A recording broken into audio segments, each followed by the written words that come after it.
Here's what General Hospital doesn't want you to notice about the Drew storyline, and why it's quietly destroying the show's legacy. Few things in daytime television rival the slow-motion train wreck of a forged will, a blackmailed widow, and a mansion that refuses to be sold. General Hospital has turned the Quartermaine estate into a revolving door of moral failures, legal nonsense, and one long exercise in audience endurance.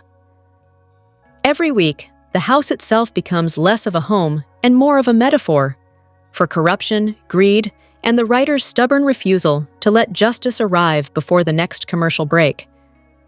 At the center of this overcooked melodrama sits Ronnie, the poor soul coerced into selling the family home to Drew.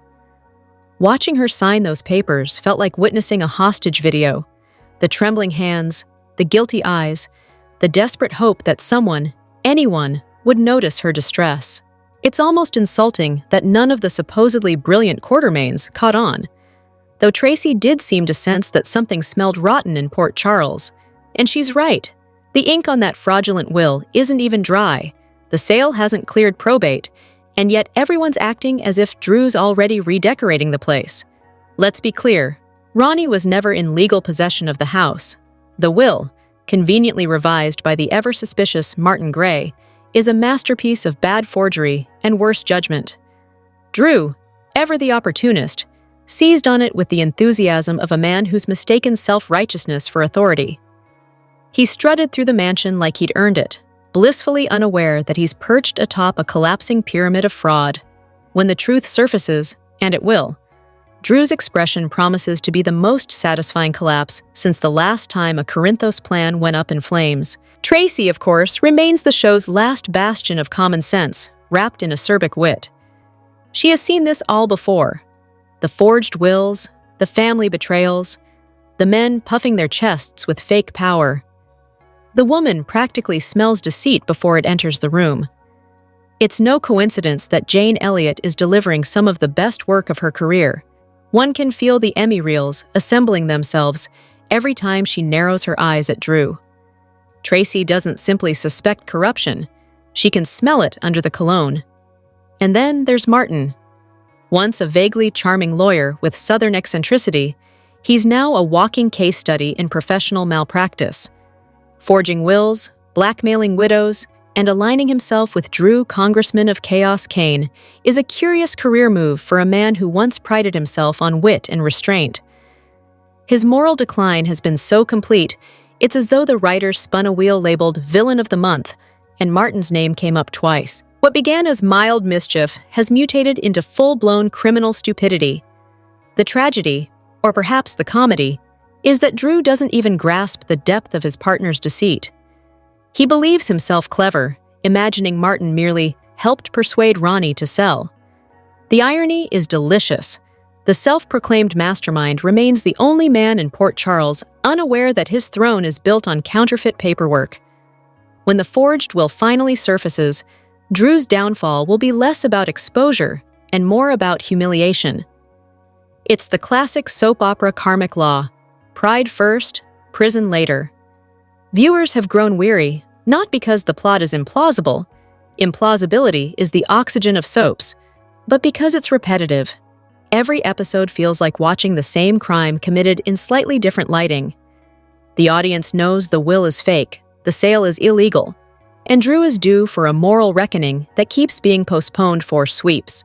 It's narrative purgatory, where justice waits its turn behind extended reaction shots. If there's a saving grace in this spectacle, it's the hope of alliances forming where they're least expected. The glimmer in Tracy's eye as she watched Ronnie squirm wasn't mere suspicion. It was strategy. Once the pieces click, Ronnie's fear, Martin's manipulation, Drew's arrogance, she'll move like a viper, and it will be glorious. Ronnie, pushed past the brink of guilt, will finally confess.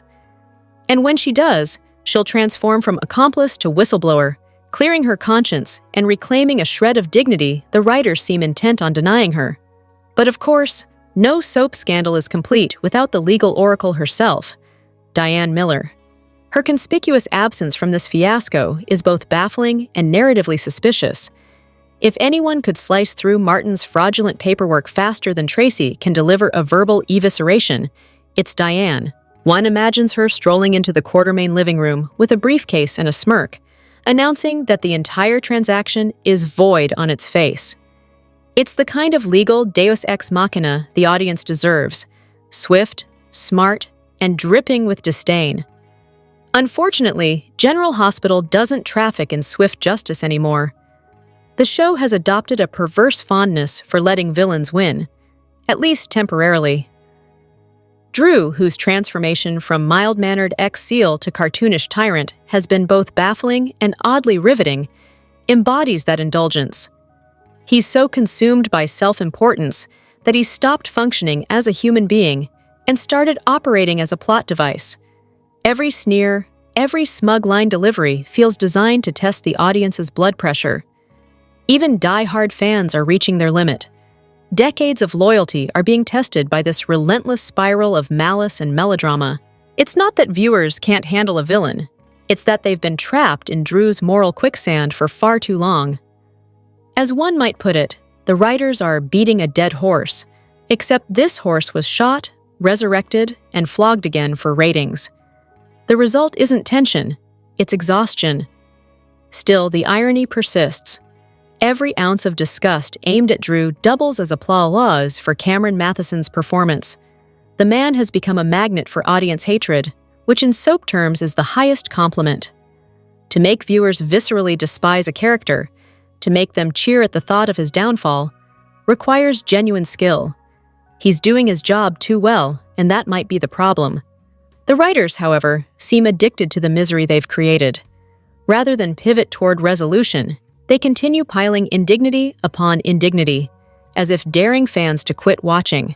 Each week brings a new indignation. Drew threatens someone, Martin panics, Ronnie weeps, Tracy fumes, and nothing actually changes. It's storytelling by treadmill, plenty of movement, zero progress. The mansion itself has become symbolic of the show's creative stagnation. Once a centerpiece of family legacy and moral tension, it now resembles a mausoleum of bad writing. Monica's will, the sacred document at the heart of this mess, drifts in and out of boxes like a haunted relic, waiting for someone competent enough to find it. Naturally, it will emerge at the last possible second, perhaps in the middle of a dramatic confrontation where Drew's smugness finally curdles into panic. The audience will rejoice, but the satisfaction will be bittersweet, long overdue and painfully earned. One can almost script the climax in advance. Ronnie, trembling but resolute, confesses. Tracy presents the real will. Diane delivers the legal coup de grace. Drew's empire collapses in a storm of humiliation. Martin loses his license and, hopefully, his freedom. The Quartermaines reclaim their ancestral home, and the viewers, battered but triumphant, finally exhale. The tragedy isn't that we don't know this ending, it's that we've been forced to wait so long for it.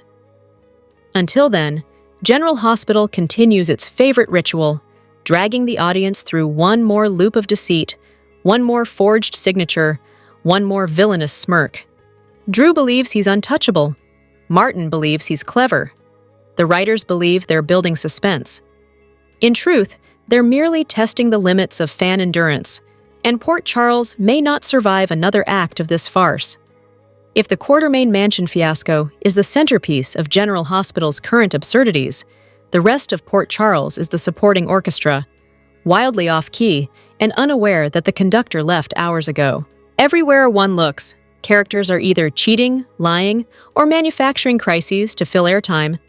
It's less a hospital these days and more a social experiment in how long an audience can tolerate collective immorality before switching channels.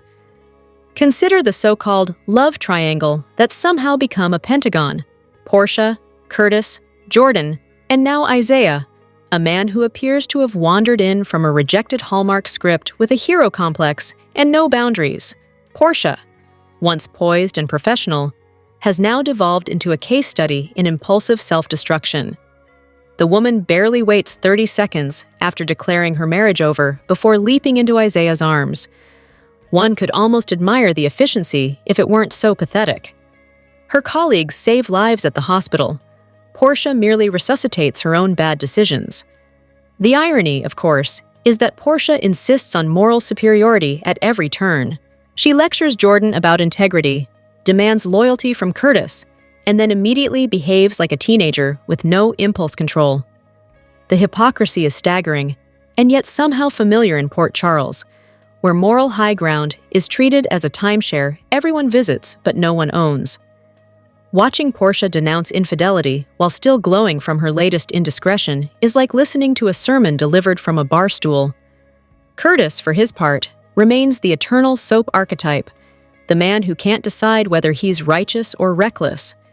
He's supposedly committed to salvaging his marriage, yet spends half his time brooding about Jordan, the ex who still haunts his moral compass. If indecision were an Olympic sport, Curtis would have a gold medal and a tortured monologue to match. His endless angst would be compelling if it weren't recycled from the same emotional material used 3 seasons ago. Jordan, meanwhile, deserves a medal for sheer restraint. She's constantly blamed for the collapse of relationships she didn't destroy, accused of manipulating a man who can't even manipulate his own schedule. The woman spends half her screen time defending herself from accusations, and the other half rescuing the same people who vilify her. It's not character development, it's narrative punishment. The writers seem obsessed with proving that Portia and Jordan are 2 sides of the same self-righteous coin. Both doctors, both professional women, both apparently allergic to introspection. Their mutual hostility over Curtis is not passion, but exhaustion, the kind of tired rivalry that has less to do with love and more to do with bad writing, refusing to die. Watching them argue feels like déjà vu performed under fluorescent lighting. And then, like an uninvited guest at a family feud, enters Isaiah. His sole contribution to the plot seems to be serving as Portia's rebound therapist and potential baby father. His characterization consists entirely of good posture and poor judgment.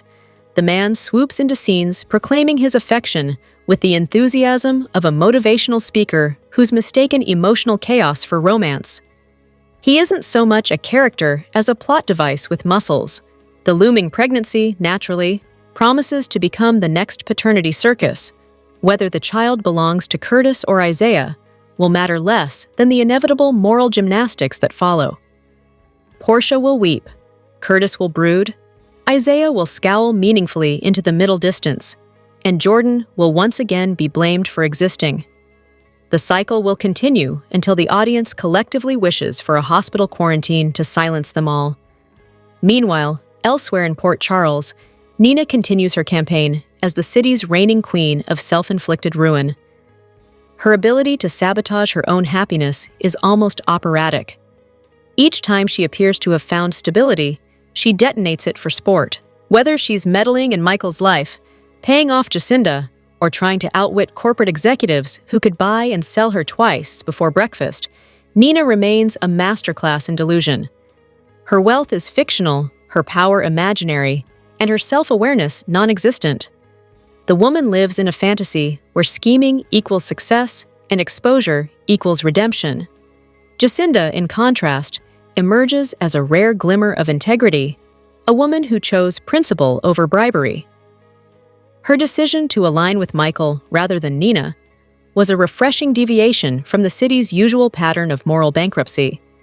Naturally, this act of decency will likely get her punished. Port Charles has a strict no good deed goes unpunished policy.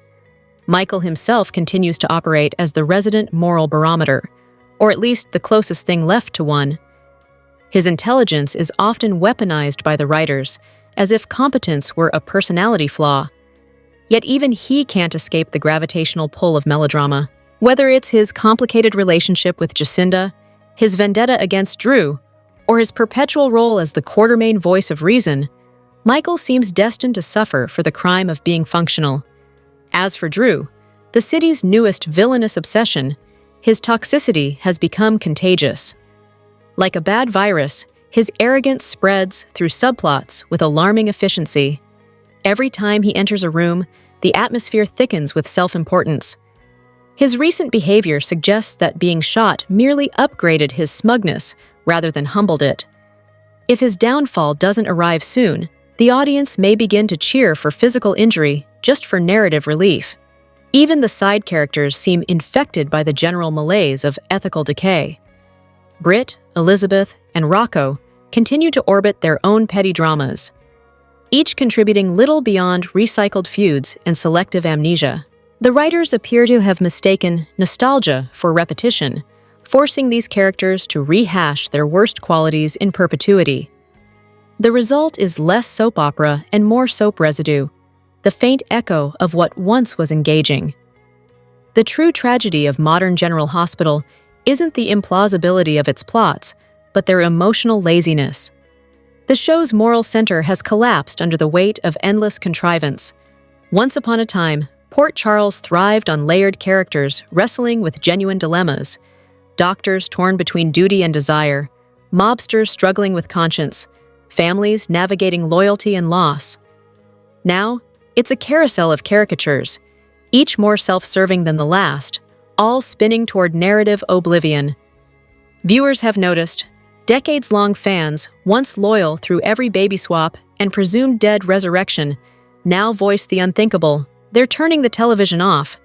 The reason isn't just fatigue, it's betrayal. The show that once balanced chaos with charm now indulges chaos for its own sake. Instead of catharsis, there's noise. Instead of romance, there's posturing.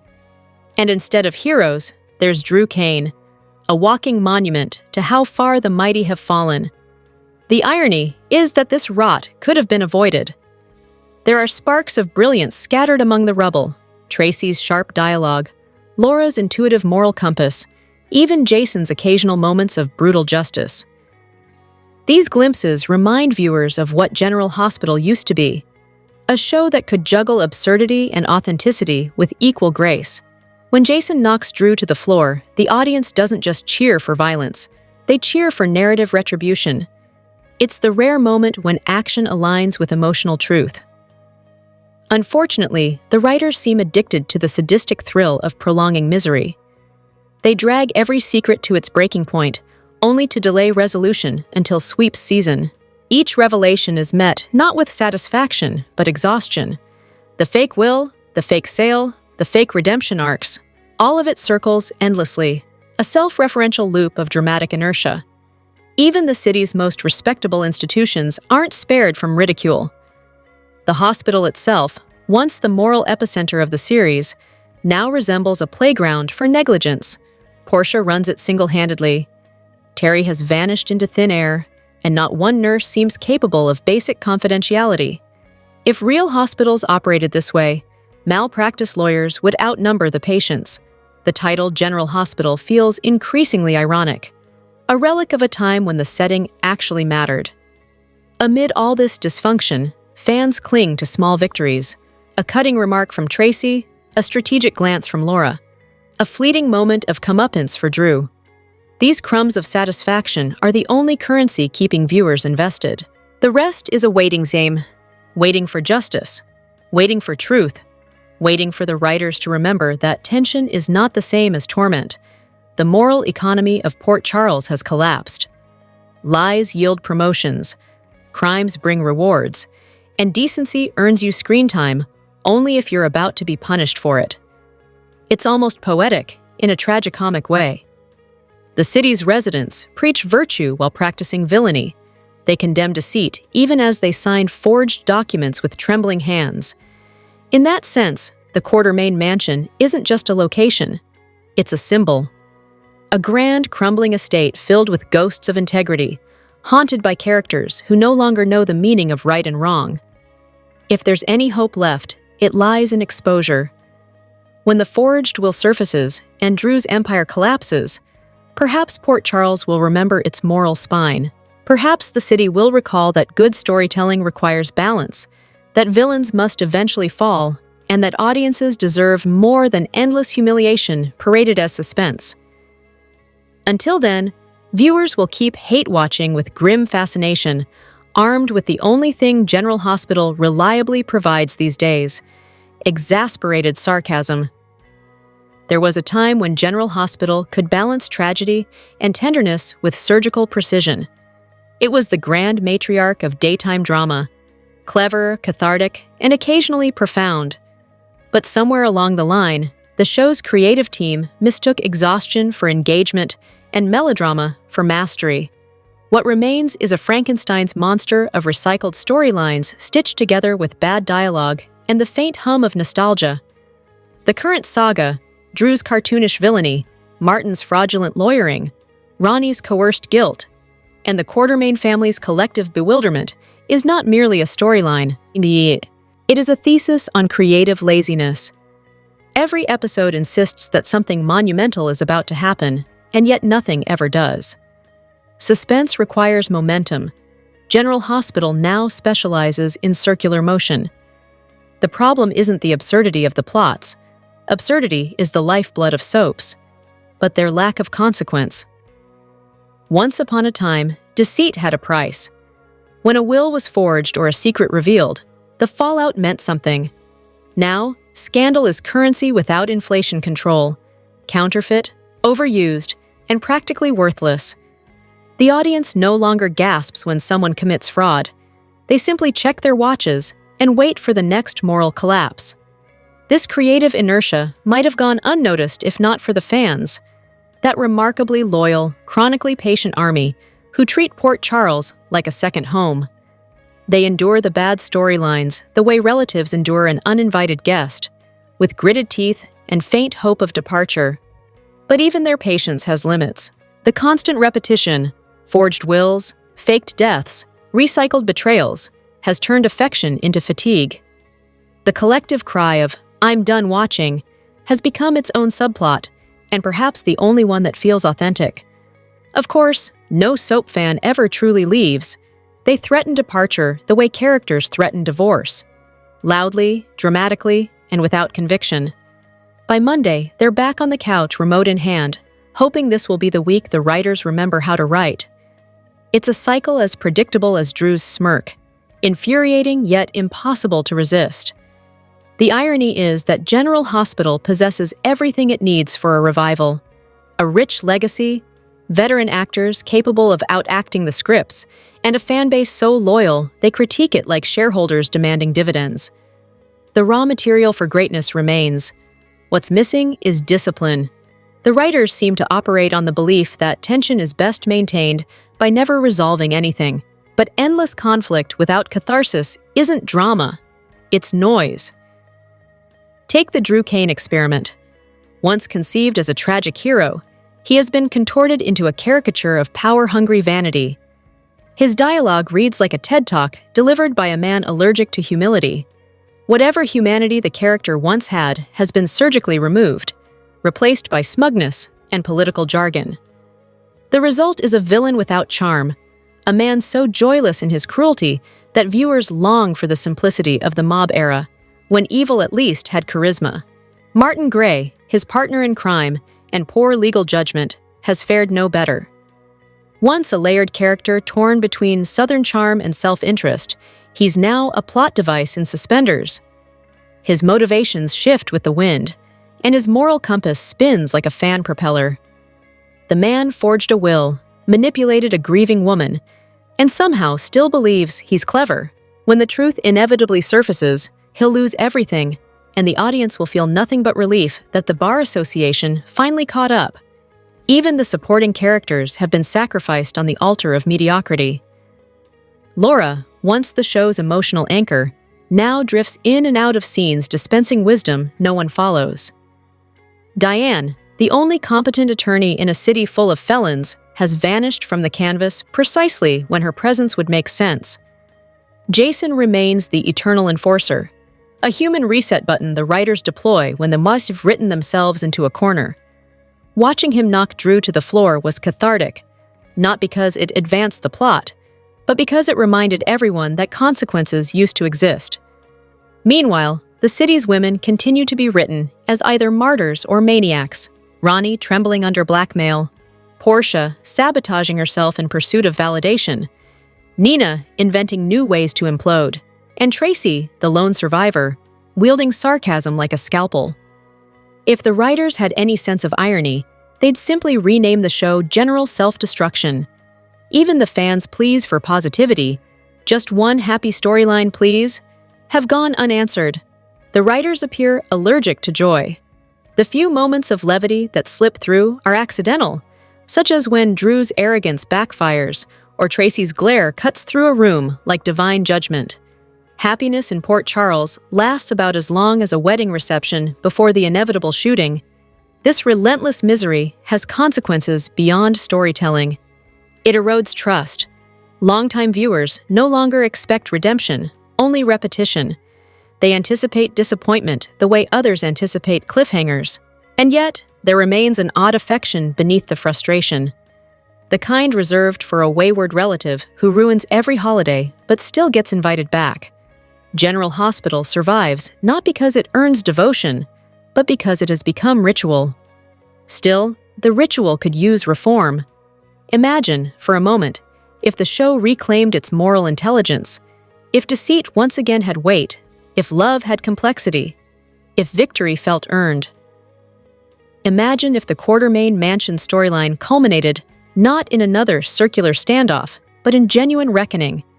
Ronnie confesses, Tracy redeems the family honor, Diane dismantles Martin in court, and Drew faces the poetic justice of losing everything he stole.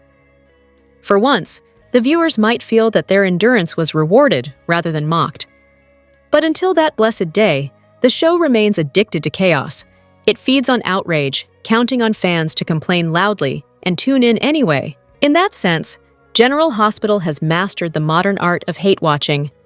It knows its audience too well, knows they'll curse Drew's name, lament Portia's choices, and still set their DVRs. The outrage isn't a side effect. It's the business model. Even so, there's a perverse brilliance in this dysfunction. Few shows can inspire such emotional whiplash. Contempt one minute, nostalgia the next. Viewers rage, laugh, threaten to quit, and then eagerly discuss who might find the real Will in Monica's boxes. The writers, knowingly or not, have transformed their audience into a secondary cast, a Greek chorus of exasperation narrating the downfall of their own patience. Perhaps that's the secret genius of it all. The audience complains that the show has lost its realism, yet their devotion mirrors the very characters they criticize. Like Tracy, they can't walk away from the family, no matter how dysfunctional it becomes. Like Ronnie, they feel trapped by loyalty. Like Jason, they keep returning to clean up the mess. In the end, General Hospital isn't just about moral decay in Port Charles. It's about the endurance of those who keep watching it decay. If the show has a future, it lies in rediscovering consequence. Drama thrives not on constant conflict, but on resolution earned through struggle. Without that, even the most passionate fan will eventually tire of recycled sin. The forged will, the fraudulent sale, the endless cheating, these are not stories anymore. They're symptoms. What the show needs is a cure, tighter writing, genuine emotion, and the courage to let its villains fall. Until then, Port Charles will remain what it has become, a glittering swamp of self-importance and selective memory. The mansion will continue to change hands through deceit, lovers will continue to swap partners like real estate, and the audience will continue to oscillate between despair and reluctant amusement. General Hospital may not remember what made it great, but its viewers certainly do. And that, ironically, is the show's only hope. In the meantime, the best that can be said for this chaotic circus is that it remains entertaining in its own deranged way. There's something perversely satisfying about watching Drew gloat, Tracy plot, Ronnie crumble, and Martin self-destruct, like witnessing a soap opera version of Greek tragedy performed in slow motion. Every smug grin and forged signature brings the story 1 inch closer to the explosion everyone knows is coming. When it finally happens, when the forged will burns, the truth erupts, and the villains finally trip over their own arrogance, it will feel less like an ending and more like deliverance. Until then, the fans will keep watching, keep complaining, and keep waiting for General Hospital to remember that the difference between suspense and stagnation is simple. One moves forward, the other just circles the drain, and one of them almost kissed. Amidst the Quartermaine chaos and Portia's pregnancy, the October 30th, 2025 episode of General Hospital was full of romantic gestures.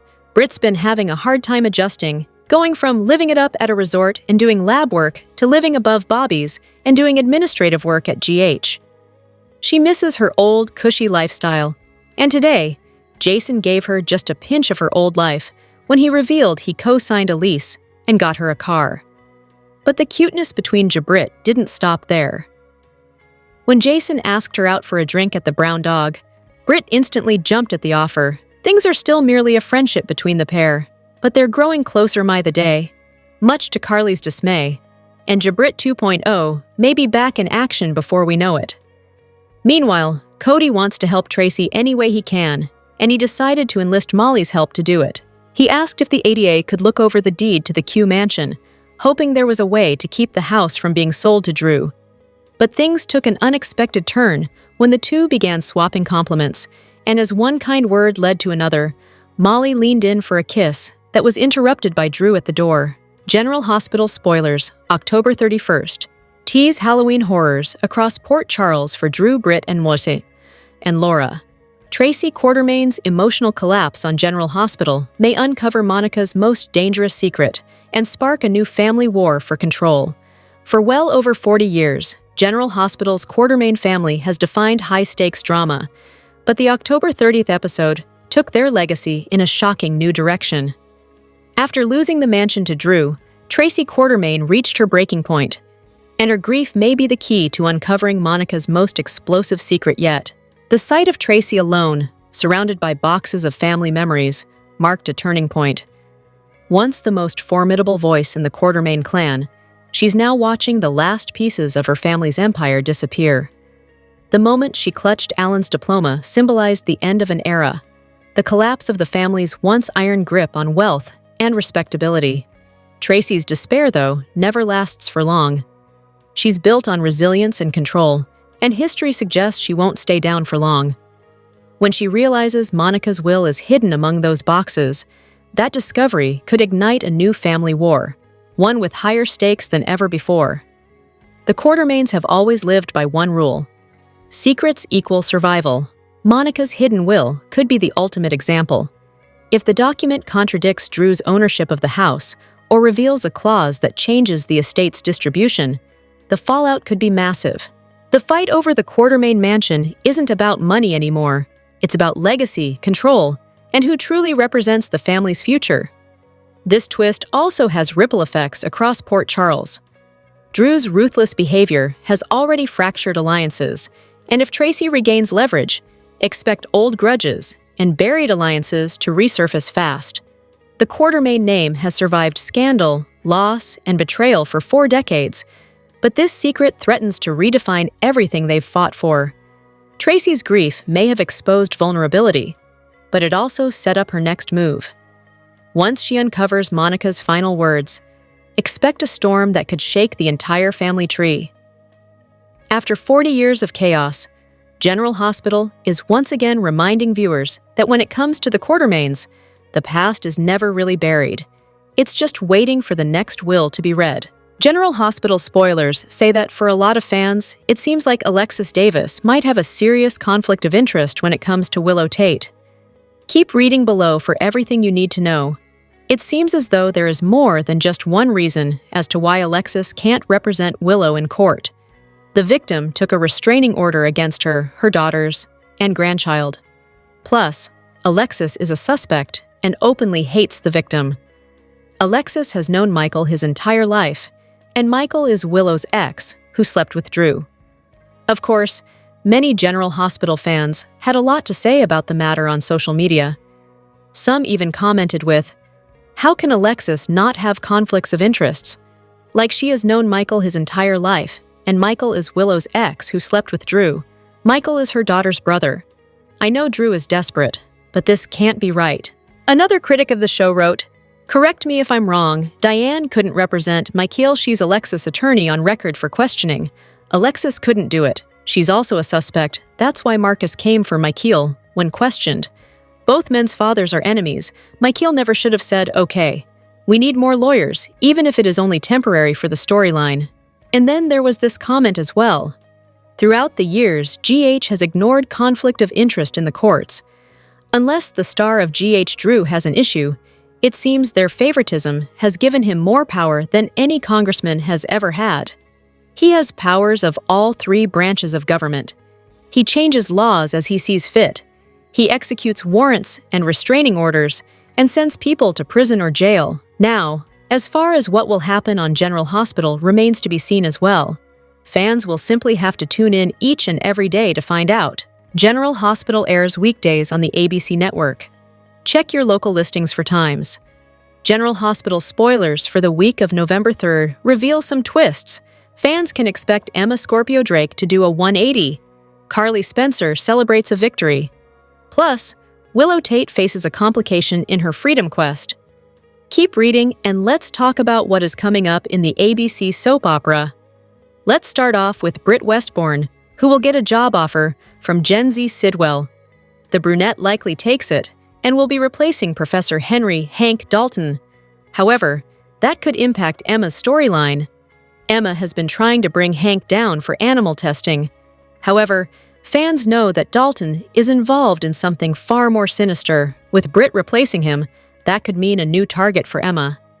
The two do have an old feud, so that could definitely resurface. As for Carly, she has been scheming to get revenge on Jack Brennan. Carly even put on a disguise and got a digital ID from Damian Spinelli. Then, she got in to see Valentine Cassadine. Carly's manipulation will pay off, and it seems Brennan will move Valentine to a closer facility. Curtis Ashford has found out a bombshell from Jordan Ashford. The man will confront Portia Robinson and ask if she's pregnant. The woman could admit it, but will she also confess that it could be Isaiah Gannon's baby? Of course, it's also possible that Portia could lie, at least until she can get a paternity test done. General Hospital spoilers for the week of November 3rd reveal that Willow could face some complications when it comes to her freedom. Alexis Davis will have some updates for Willow. However, it could mean bad news for the nurse's future. Nina Reeves and Michael Corinthos' dynamics with Jacinda Breckel could also throw a twist into Willow's situation. As for Veronica Ronnie Bard's decision, she could get quizzed by Laura Collins. Could the mayor find out the truth and that prison was threatened if she didn't comply with Drew Kane and Martin Gray's demands? It would be nice to see Ronnie and Tracy Quartermaine team up against Drew and Martin, so let's see if they can get past their differences. Which storyline are you looking forward to seeing the most during the week of November 3rd, 2025? Share your thoughts in the comment section below. Remember to keep watching the soap on ABC to find out what happens next. General Hospital spoilers reveal a preview clip has been released for Thursday, October 30th, 2025. It shows Jason Morgan is too late for a drunk Tracy Quartermaine. Justine Turner and Sonny Corinthos have a flirty exchange. Plus, Curtis Ashford demands the truth from Portia Robinson. Keep reading and let's talk about what is coming up in the ABC soap opera. Let's start off with Jordan Ashford, who just told Curtis that Portia is pregnant. While Curtis goes to get answers from the deceptive doctor, Laura Collins quizzes Jordan. The lady will declare that her feelings are just as strong as ever for Curtis. This will confuse the mayor, who will wonder why she can't be with the man she loves. That could compel Jordan to blurt out that Portia is pregnant. Over with Portia, she will get confronted by Curtis. The man will demand to know if she is really carrying a child. At this point, Curtis has no idea that Portia slept with someone else, so he might assume it's his. Let's hope that Portia learned from the Trina Robinson situation not to lie or keep secrets about paternity. So, she might confess that Curtis might or might not be the father. General Hospital spoilers reveal that the preview clip also shows Jason is a little too late. The right-hand man shows up and offers his help to Tracy. However, the woman is drunk and tells him that he's too late. However, Jason might try to do something anyway. The guy can get people to open up in surprising ways. So, he might try to talk to Veronica Ronnie Bard and get to the truth of selling Drew Kane the house. If Ronnie comes out with the truth, then Jason might be able to save the Quartermaine estate. Later, Jason gives Britt some kind of curveball. Then we see Britt say at the hospital, "No, not now, not today." While the brunette might not want to go anywhere, Jason could convince her otherwise. Fans will also see Justine and Sonny have a flirty exchange. It seems these two might not be able to resist each other for much longer. However, with Justine's legal career and Sonny's mob business, there are bound to be complications. Which storyline are you looking forward to seeing the most on Thursday, October 30th, 2025? General Hospital spoilers assert Michael E. Corinthos has been hard-pressed to keep his alibi intact for the night that Drew Kane was shot. Michael was headed to Drew's place that night to confront him about his reunion with Willow Tate. Alleging he got there and decided against it, he says he left, a claim Tracy Quartermaine can't corroborate. With so much focus on Michael's personal animosity toward Drew and his desire to see Willow locked up, it's easy to lose sight of what may have actually happened here. Is it possible that Michael actually got to Drew's in time to see whoever pulled the trigger and watch them scamper off? Could he have decided that the shooter deserves more protection than Uncle Drew does? Michael knows his alibi isn't all that great. Claiming he was with an escort that night is far from typical behavior for him, but it does shed some light on an important detail.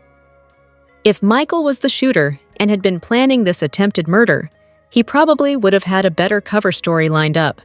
Jacinda Bracken continues to be just what Michael needs to keep the police from asking too many questions about what happened that night and what his potential involvement in it may be. Is Michael leaving out the part where he saw who shot Drew and watched them run away from the crime scene? There are few people who Michael would take on this kind of liability for. He could go to prison for this. Giving a false statement to the police is the tip of the iceberg if he's covering for an attempted murderer in the process. While it's possible that the shooter was Sonny Corinthos, that's not a likely option. Jason Morgan isn't a possibility at all since he was in Croatia at the time. Regardless, Sonny and Jason have never needed Michael to cover for them. So who might? Rocco Falconeri and Danny Morgan are viable options that Michael may feel inclined to protect. Fans have theorized that it would make sense that Emily Scout Kane's brothers would seek revenge on Drew for ripping her out of their lives. While Willow plays a pretty convincing role that she didn't shoot Drew, Michael could have witnessed a very different story. After all, remember that Willow told Elizabeth Baldwin she was only getting back together with Drew because he could help her get her kids back. She didn't really want to reunite with the guy who slept with her mother. Her walk in the rain that night made her look slightly crazier than usual, too. Could Willow have suffered some kind of mental break and shot Drew in the process? It certainly wouldn't be out of character for the women in her family. Recall Nina Reeves, Liesl Obrecht, and Nell Benson Jerome have all grappled with their mental stability and violent tendencies over the years. Might Michael have watched Willow shoot Drew and run back to work, truly unaware of what she had done? Stranger things have happened in Port Charles. If he is protecting Willow, why would he now be trying to pin this on her? General Hospital spoilers reveal Nathan West is trying to make the best of a bad situation. While everyone is thrilled he is not dead, it seems he never knew any different. Somehow, 7 years of his life are just missing for him, and he can't seem to figure out where they went. The only person in his life that even comes close to understanding is Lulu Spencer. It looks like these two old friends are going to get cozy with each other out of shared misery and knowing how it feels to be the only person in the room who isn't up to speed. But what could their impending closeness end up costing them? Lulu might know what it feels like to wake up after 4 years in a coma and not have any idea how much has changed all around her. But she doesn't know what it feels like to not know where those 4 years went. She may not have any recollection of those 4 years, but she knows what happened and how she lost them because everyone else was able to fill in the gaps for her. Moreover, while she can't exactly make peace with what happened to her and that she'll never get that time back with her loved ones, she still knows she was okay during that time and being cared for. Nathan doesn't have any of those securities. No one can tell him where he's been for the last 7 years. They all thought he was 6 feet under. How is he supposed to make sense of this for himself or anyone else? While some fans are feeling bad for Nathan and see him struggling, others are claiming he's not the real deal, especially after that strange comment that he hadn't met Charlotte Cassadine yet. Is it possible that this is Nathan's whole goal? If he is a plant, maybe he's thinking getting under Lulu's skin and making her feel supported and understood by someone else who has gone through it is the way to her heart? What does he need her heart for? Why? To break Maxie's. Why else? Remember, we're talking about an imposter here, not the real Nathan. That being said, if it is the real Nathan and he had no memory of the last 7 years, then to him, he should feel like no time has passed, right? It's going to be hard to convince fans he just gave up on Maxie out of the blue when he's still so in love with her, let alone that he opted for her best friend instead. Kirsten Storms isn't supposed to return to Port Chuck until next year, and that means we're going to hear about her off-screen in a coma in a Boston facility for the foreseeable future. The holiday season ahead gives Nathan plenty of time to find himself feeling supported by Lulu in his wife's absence. Likewise, Lulu isn't getting any closer to rekindling things with Dante Falconeri. In fact, it's going in the other direction. So if Lulu and Nathan hook up, where does that leave Maxie when she wakes? Still married to the love of her life who has fallen for her bestie? Ouch! Is there any world in which Lulu and Nathan become fast friends and keep it strictly that? Let us know what you think, and stay tuned for more GH news and spoilers. General Hospital spoilers reveal Portia Robinson is calling upon her old pal, Ava Jerome, for advice. Somehow, Ava has come full circle, grown up, and become the person her friends do to when they've made dumpster fire out of their own lives. Perhaps it's because they've watched Ava crawl out of some pretty deep holes herself and start anew. Either way, it seems that Portia is looking for someone she can confide in, and for whatever reason, Ava is that person. Is the good doctor about to spill the beans to Ava about her pregnancy? And not knowing who the father is? Surely she doesn't need advice on how to navigate this situation. She's a doctor. She knows her options. But Ava was there the last time Portia was in a sticky mess, and she might be looking at a similar path forward, questioning whether Ava will give her a nudge down that road or pull her back. Is Portia thinking a faked paternity test is the best way to go about this? Oh no. Not again. Some fans are worried that Portia might think her only way out of this is to pretend the father is who she wants it to be. There's just one problem. It would seem that she doesn't even know who she is hoping the father of her baby is at this point. The first step is getting a DNA test done without their consent, and that might be the easier part. But doctoring the lab results to be in her favor sounds like a storyline a lot of us really don't want to see play out anymore, including Ava. Ava was just minding her own business, having her usual martini at the Metro Court bar, when Portia called, ready to drag her back into some drama. Excuse me, but did anyone else see the look on Ava's face when Michael Corinthos showed up at Nina Reeves's office with Jacinda Bracken in tow? It seemed like Ava couldn't dodge the drama bullets quick enough to get out of there. She's looking for more civility than combat these days, and Portia is about to throw her for a real loop, especially because Ava, try as she may, often allies with the wrong people.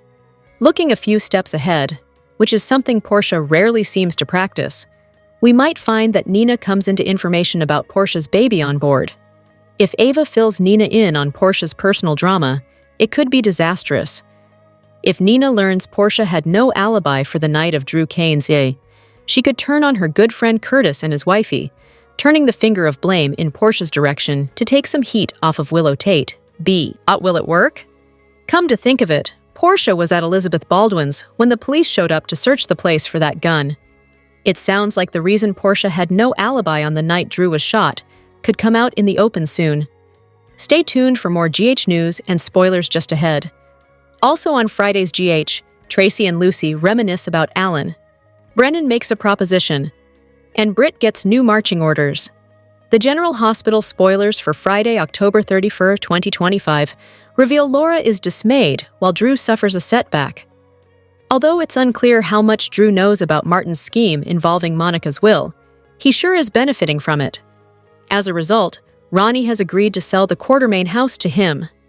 Of course, the congressman showed up in person to deliver the news to the Qs, something they didn't appreciate at all. However, on Friday, the weekly teasers reveal that Drew suffers a setback. It would be great if this means the purchase of the mansion somehow gets called off, but the setback could involve any of his tricks, ploys, or maneuvers. What threatens to ruin Drew's good mood? Unfortunately, Laura's mood is about to take a turn as well. So far this week, she confronted Drew, calling him out on his nasty behavior towards Danny. Then, she offered up some words of wisdom to Curtis. If Laura is suddenly dismayed, as the teasers suggest, this could be related to her mayoral gig. The election is getting closer, and perhaps it's time to get back to the business of this Measure C mandate. The story has been on simmer as of late, but November is here, and it's almost time for the people to vote. Ever since her resurrection, Britt has been floundering a bit. She did get a job back at GH. But since she can't practice at the moment, she's in a position she feels is beneath her. Look for Britt to get new marching orders. According to GH's weekly video preview, Sidwell makes a change. Professor Dalton is out, and Britt is in. So, she will apparently be the go-to person for whatever cold fusion experiments are going on in that lab. How will this affect Emma, Geo, and Team Teen's plans for stopping Dalton? And how long before Brennan gets wind of this change? This guy has a lot on his mind, although he has no clue that a world of hurt is coming his way. Carly is out to save her daughter and bring down Brennan in the process. Bluesy Burke praises Alexa Havens for creating a warm, supportive set environment that made all the difference. On General Hospital, Charlotte's still processing that brief, emotional visit with Valentine, a daughter trying to make sense of his being in shackles in prison. In real life, the young actress behind her, Bluesy Burke, has been navigating her own kind of adjustment. She stepped into Port Charles for the first time this fall, taking over one of the most layered teen roles, and recently opened up about her nerves and who helped her face them. When Burke got the call that Charlotte was hers, it hit her in waves. Excitement first, then that slow punch of reality. She told Soap Opera Digest how she felt after first booking the show. I was so nervous. I was very, very excited, because this is my first really big gig, but I was very, very nervous, she said. And then something helped to alleviate that. As she was getting her makeup done, Alexa Havens and Finn Carr walked right up and introduced themselves. That moment changed everything. They came and found me when I was getting my makeup done, Burke said, and they introduced themselves to me, and it just made me feel very welcome, and I really appreciated that. She credited Havens with helping her find her way, praising her on-screen mom as a sweet, caring person. Havens helped her achieve a level of comfort at her new job. Burke gushed that Havens takes care of everyone on set. She brought a level of comfort that totally jived with what Burke was hoping for. As a result, I've always felt very comfortable around her, from the very beginning, from doing my first scenes with her. She jokes that the nerves never really go away. They just quiet down when she's around people like Havens and Carr. That first day didn't just calm her down, it shifted everything. Suddenly, it wasn't about surviving a first day on set. It was about showing up with people who made the room feel like home. Burke explained, "Now, before any of my scenes, I'm always running lines with whoever I'm working with. The situation perfectly illustrates just how this cast takes care of its own." What also hit her nerves was the big shoes she had to fill, taking over for Scarlett Fernandez. But at the end of the day, she's thankful to be able to portray such a very complicated character. Jordan tells Laura her feelings for Curtis have deepened, while Curtis asks Portia for the truth, and Britt says she doesn't want to hear any more bad news. The next General Hospital spoilers video for Thursday, October 30th, 2025, shows Britt insisting she doesn't want to hear any more bad news, while Tracy drowns her sorrows, and Sonny tells A.D. Turner that his next move depends on her. Jordan tells Laura, "My feelings for Curtis are stronger than they've ever been." Laura was Curtis' sounding board, and now she's lending an ear to Jordan. Hopefully, she'll have some good advice for such a messy situation that's even messier than they realize. Speaking of which, Curtis asks Portia, "So is it true?" Portia's only choice will be to come clean. But will she reveal that Isaiah is in the running for fatherhood? Curtis is savvy enough that he may figure it out on his own. Meanwhile, Britt implores someone, "Don't tell me, not today." She's gotten a lot of flack, most recently from Nathan, so she's probably had her fill of drama. But the weekly teasers show that Jason surprises Britt, so when she sees him, she's probably expecting a lecture. but it sounds like it could be a good surprise, so fingers crossed. Elsewhere, a tipsy Tracy tells Jason, "While I appreciate the gesture, it's too bad it was too late." The advanced teasers also state that Tracy drowns her sorrows, and that's evident just in the trailer. And A.D. Turner asks Sonny, "How do you propose to do that?" To which he replies, "That depends on you." These two are super flirty lately, so whatever plan he's laying out for her may be an excuse for them to get together. General Hospital star Jane Elliott has been a fixture on television screens and in film since the late 1960s. She has had a long career, working with many actors along the way, including the legendary Elvis Presley. But daytime audiences will remember her most from her time on GH as Tracy Quartermaine. Elliott made her GH debut in 1978 as Tracy Quartermaine and quickly became a fan favorite. Her first run included one of the soap's most memorable moments when Tracy withheld her father Edward's heart medication during his fake heart attack. Elliott left in 1980 and returned several times over the years: 1989, 1993, 1996 to 1997, 2003, 2017, when she said she was retiring. She appeared briefly in 2010 and 2020, 2021, and 2022, before returning full-time in 2023. She also appeared on the ABC spin-off of Loving, called The City, from 1996 to 1997, bringing Tracy Quartermaine from Port Charles to New York City. She filled the void left by Morgan Fairchild, who would later play Elliott's former Days of Our Lives character, Angelica. Tracy has had a lot to deal with lately, with the death of her sister-in-law, Monica, and the arrival of Monica's long-lost sister, Ronnie Bard. She is always a scene stealer, and any day she is featured, you know you are in for a wild ride. Elliott was born on January 17th in New York City. Her birth name is Jane Vivian Stein. Despite never receiving formal academic training in acting, Elliott took voice and acting classes to refine her skills. At 17, she signed with an agent who sent her on a wide range of auditions, helping launch her professional acting career. In 1969, she starred in the film Change of Habit as Sister Barbara, opposite Elvis Presley. She made her daytime drama debut in 1965 on A Flame in the Wind as Linda. From 1980 to 1981, Elliott took on the recurring role of Judy Trent on the primetime CBS drama Knots Landing. During her time on the series, she appeared opposite Donna Mills, who years later joined GH as Madeline Reeves. From 1981 to 1982, Elliott starred as Carrie Todd on the CBS soap Guiding Light. Carrie was revealed as the killer of Diane Ballard and Joe Bradley. After marrying Ross Marler, Carrie's split personality was exposed, cementing the storyline as one of the soap's most memorable twists. In 1984, Elliott joined All My Children as Cynthia Chandler Preston Cortlandt, a schemer who married Palmer Cortlandt for his wealth, while secretly rekindling an affair with his son, Ross Chandler, whom she had already divorced. She stayed with the show until 1986.